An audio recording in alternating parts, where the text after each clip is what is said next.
नमस्कार प्रणाम, मैं इंद्रदमन तिवारी हूं। आप सभी का पुनः हार्दिक स्वागत करता हूं आपके अपने यूट्यूब चैनल अधिवक्ता महोदय में। लखनऊ विश्वविद्यालय के आपके LLB 3 years course, LLB 5 years course के सेमेस्टर एग्जाम्स को लेकर के हम लोग लगातार बात करते आए हैं। आज के अपने इस वीडियो में बात करेंगे third year 5th semester paper code LB 505 paper 5 भारतीय नागरिक सुरक्षा संहिता। पहला, भारतीय नागरिक सुरक्षा संहिता या कहें कि जो पहले का कोड ऑफ क्रिमिनल प्रोसीजर 1973 था, जो बदल करके ये हुआ है, इसके पुराने सवालों की हमें बात करनी है और आपके लिए क्या इंपॉर्टेंट है वो उसकी बात करनी है। पहली यूनिट इंट्रोडक्शन की है, जिसमें आपको भारतीय नागरिक सुरक्षा संहिता का history, object, scope and extent पढ़ना होता है, सेक्शन 1 से 5। उसके बाद कुछ डेफिनेशंस हैं। डेफिनेशन में आप समन केस की definition, warrant case, cognizable case, non cognizable case, victim का मतलब क्या होता है, पुलिस ऑफिसर इन्वेस्टिगेशन इंक्वायरी का मतलब क्या होता है, ऐसी छोटी छोटी डेफिनेशंस हैं। और क्रिमिनल कोड के कॉन्स्टिट्यूशन और क्रिमिनल कोर्ट ऑफिसर्स का सेक्शन 6 से 20 तक जो कॉन्स्टिट्यूशन है उसके विषय में पढ़ना होता है आपको। 21 to 29 पावर्स ऑफ कोर्ट्स दिया हुआ है कि कोर्ट्स के पास पावर्स क्या क्या हैं।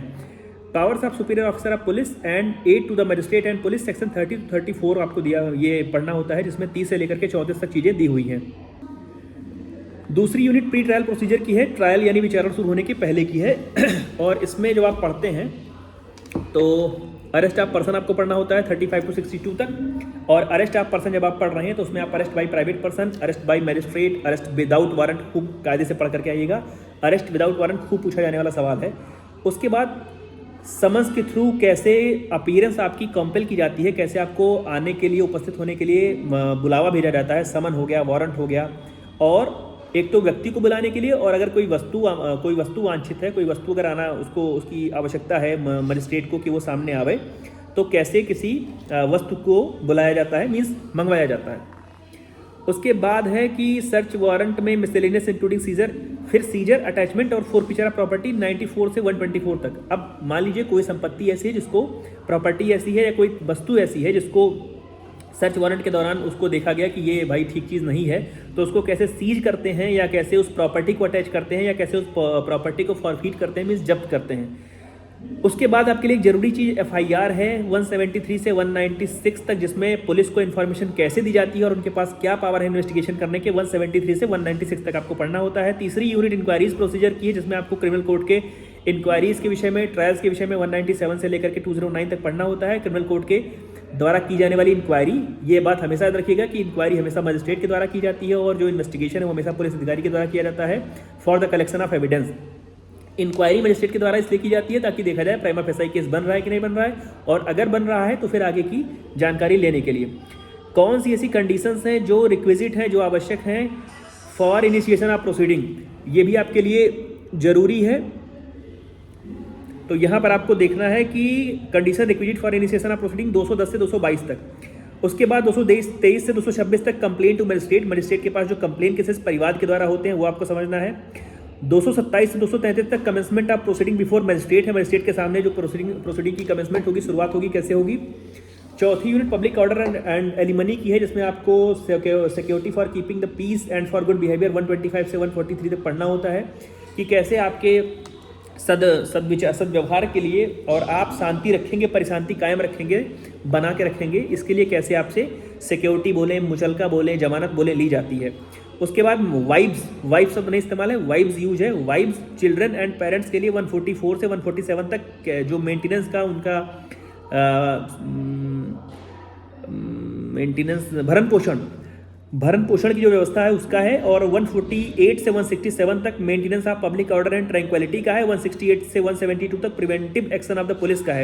एक्ट आपको पढ़ना है द भारतीय नागरिक सुरक्षा संहिता 2023। सबसे पहला सवाल आपके लिए जो जरूरी है, भारतीय नागरिक सुरक्षा संहिता की विशेषताएं क्या हैं, कैसे कोड ऑफ क्रिमिनल प्रोसीजर 1973 से अलग है, प्रक्रियात्मक अंतर क्या है, उसमें क्या कमी थी, इसमें क्या विशेषता है। इस प्रकार से एक सवाल के लिए तैयार रहिएगा। पहले फेयर ट्रायल के रूप में सवाल पूछा जाता था, उसमें फेयर ट्रायल में CRPC की तमाम सारी चीज़ें और साथ में कॉन्स्टिट्यूशनलिटी भी पूछी जाती थी। आर्टिकल 14, आर्टिकल 19, आर्टिकल 21 को लेकर के तमाम सारी चीज़ें थी कि किसी से जो सवाल पूछा जा रहा है वो अपने खिलाफ ही तो साक्ष्य दे रहा है, तो क्या ये doctrine of self incrimination 20 clause 3 constitution के अगेंस्ट तो नहीं है। महिलाओं के लिए अलग कोड, पुरुषों के लिए अलग कोड, या बच्चों के लिए अलग कोड, तो ये क्या आर्टिकल 14 राइट टू इक्वलिटी के अगेंस्ट नहीं है। तो इस प्रकार से एक सवाल निबंधात्मक आपको मिलने की संभावना है, तो उसको आप ध्यान से देख लीजिएगा। दूसरे सवाल की ओर देखें तो 6 से 20 के बीच में, और पावर्स ऑफ कोर्ट 21 से 29, यहाँ से आपको एक सवाल मिलता है कि कोर्ट जो है उसका कॉन्स्टिट्यूशन को लेकर के, उसमें पूछा जाता है कि सेशन कोर्ट के गठन के विषय में बताइए, सेशन कोर्ट का मतलब क्या होता है, सेशन डिवीजन का मतलब क्या होता है, जुडिशियल मजिस्ट्रेट फर्स्ट क्लास की कोर्ट का मतलब क्या होता है। तो मजिस्ट्रेट कोर्ट और सेशन कोर्ट में क्या अंतर है, दोनों की पावर्स में क्या अंतर है, कॉन्स्टिट्यूशन को लेकर के खूब तैयार रहिएगा। कभी कभी छोटी छोटी टिप्पणी स्पेशल कोर्ट्स को लेकर के, पब्लिक प्रोसिक्यूटर को लेकर के, एपीपी, अगर इन सब चीज़ों को लेकर के पूछा गया है तो उसको भी देख लीजिएगा। डेफिनेशन मस्ट है, अभी के अभी डेफिनेशन पढ़िएगा। वीडियो अगर आप अभी देख पा रहे हैं और पहले से पढ़ा है, बहुत बढ़िया बात।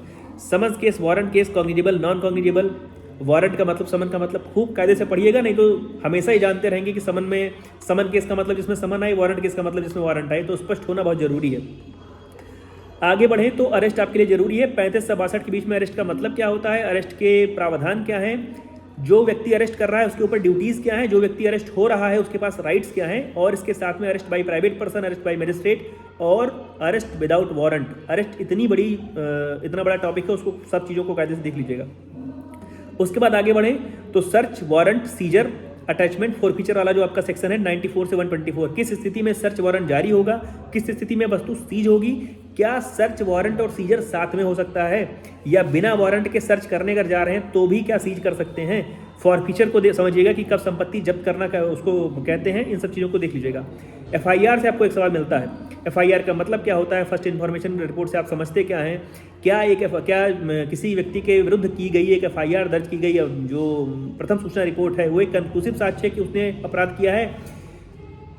एफआईआर की कंक्लूसिवनेस को लेकर के सवाल पूछा जाता रहा है, उसको बोलते हैं, उसको कंक्लूसिव एविडेंस है या नहीं है, क्या एफआईआर एक कंक्लूसिव एविडेंस है कि नहीं है, जिससे निष्कर्ष पर पहुंचा जा सकता है कि नहीं। एफआईआर को लेकर के, इन सब चीज़ों को लेकर के सवाल पूछा जाता है। उसके बाद आगे बढ़े तो क्रिमिनल कोर्ट के जुरिडिक्शन को लेकर के, नई वाली कोड में जुरिडिक्शन को लेकर के तमाम सारी सहूलियत दी गई है। सिविल कोर्ट की तरह यहाँ पर मसले नहीं होते हैं कि जहाँ पर जो विवाद हो रहा है प्रॉपर्टी वहीं सिचुएट होनी चाहिए।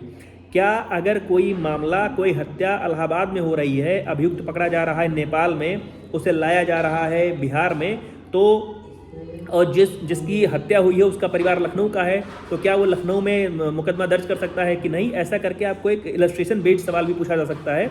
इसलिए जुरिडिक्शन को लेकर के, और जुरिडिक्शन को लेकर के नई वाली संहिता में क्या सहूलियत की गई है, नई विशेषताएं क्या है, उसको भी कायदे से देख लीजिएगा, समझ लीजिएगा। आगे बढ़ें तो कंप्लेन का मतलब क्या होता है, पहले तो आप डेफिनेशन क्लॉज से समझिए कि कंप्लेन का मतलब क्या होता है, कंप्लेनेंट का मतलब क्या होता है, विक्टिम का मतलब क्या होता है। अब मजिस्ट्रेट के सामने सीधे कंप्लेन से या परिवार से जो मुकदमे शुरू किए जा सकते हैं उनका मतलब क्या है। एक तो हो गया भाई इन्फॉर्मेशन टू पुलिस, उससे मामला शुरू हुआ। कंप्लेन केस में मजिस्ट्रेट किस प्रकार से प्रोसीडिंग इनिशिएट करता है, मजिस्ट्रेट के पास क्या शक्तियां होती हैं, किस प्रकार से वो करता है, उसको समझ लीजिएगा। Commencement of proceeding before magistrate, चौथी यूनिट से सबसे पहले security for keeping the peace and for good behaviour, पहले 107 से 14 हुआ करता था, अभी 125 से 43 है। 125 में बहुत मशहूर धारा थी मेंटेनेंस की, वो भी आपके लिए बहुत जरूरी है, मैं आगे बता रहा हूँ। Security for keeping the peace and for good behaviour में देखिएगा कि पावर जो है किस प्रकार के मजिस्ट्रेट के पास है, किस धारा में पावर एग्जीक्यूटिव मजिस्ट्रेट के पास है, किस धारा में पावर जुडिशियल मजिस्ट्रेट के पास है। एग्जीक्यूटिव मजिस्ट्रेट का मतलब भी समझ लीजिएगा डेफिनेशन क्लॉज देख करके एक बार, और किस स्थिति में सिक्योरिटी फॉर पीस कीपिंग ली जाती है या security for your good behaviour किया जाता है। चुनाव के समय लोगों के असलहे जमा होते हैं और कुछ लोगों का चालान होता है, तो वो जो चालान होना है कि शांति भंग की आशंका है आपसे, या कोई त्यौहार आ रहा है तो लोगों के घरों में चालान जाता है। लोगों का मतलब जो ऐसे लोग हैं जिनके पास जो हैबिचुअल ऑफेंडर रहे हैं, या उनसे एक